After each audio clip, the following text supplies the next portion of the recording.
Nimani hisobiga mebelingizni eshiklari, fasadlari o'ynab qoladi, osilib qoladi yoki bir xilda umuman tushib ketadi. Albatta, agar u eshikka osilgan bo'lsangiz, men aytayotgan narsa yordam bermaydi. Agar normal holatda ishlatgan bo'lsangiz, unda shu sabab bo'lishi mumkin. Fasad osilib qolgandan keyin, eshik osilib qolgandan keyin o'ylashadi, korpusim displey bo'lgan, o'shani hisobiga yaxshi ushlamadi deb.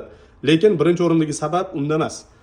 Birinchi o'rindagi sabab shu eshikni ushlab turgan petli nimaga qotirilgan? O'zi ikkita narsaga qotiriladi. Yo samarezga qotiriladi, yo Eurovintga qotiriladi. Tasavvur qilishingiz oson bo'lishi uchun rasm qo'yaman. Chap tomonda Eurovint, o'ng tomonda samarez ko'rsatilgan. Sodda qilib tushuntirganda, samarez uchlilashib ketyapti. O'sha petlani qotirganingizda ushlab turadigan rezbasi ingichkalashib ketyapti diametri. Eurovintda unaqa emas.